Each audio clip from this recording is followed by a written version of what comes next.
கேரள மாநிலம் வயநாட்டில் ஏற்பட்ட நிலச்சரிவில் உயிரிழந்த தமிழ்நாட்டைச் சேர்ந்த காளிதாஸ், கல்யாண சுந்தரம் ஆகியோரின் குடும்பங்களுக்கு தமிழக அரசு சார்பில் 3 லட்சம் ரூபாய்க்கான காசோலை வழங்கப்பட்டது.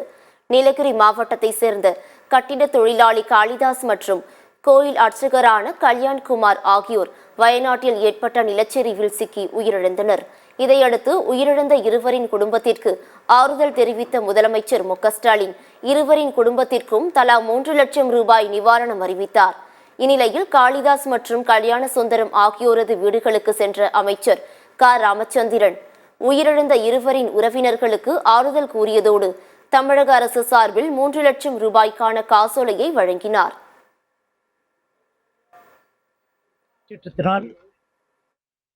வயநாடு பகுதியில் இன்று யாருமே எதிர்பார்க்காத அளவுக்கு மிகப்பெரிய ஒரு நிலச்சரிவு ஏற்பட்டு, அந்த நிலச்சரிவில் அந்த கேரள மக்களும் அதே நேரத்தில் தமிழ்நாட்டை சேர்ந்த அது இந்த பகுதியை சேர்ந்த இது பக்கத்தில் இருக்கு, இங்கிருந்து பக்கத்தில் இருக்கிறதுனால வேலைக்கு சென்ற நபர்களும் பலர் இந்த அங்கே அந்த இயக்க சீட்டு பாதிக்கப்பட்டு எனக்கு உயிரிழந்துள்ளார்கள்.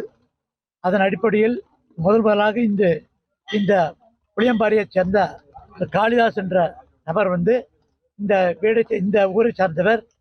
அவர் இருந்து அவருக்கு உடனடியாக கேள்விப்பட்டவுடன் நமது முதலமைச்சர் அவர்கள் உடனடியாக அவருக்கு ஒரு 3 லட்சம் ரூபாய் நிதியை கொடுக்க வேண்டும் தாயொழித்தோடு அவர் அறிவித்துள்ளார்கள்.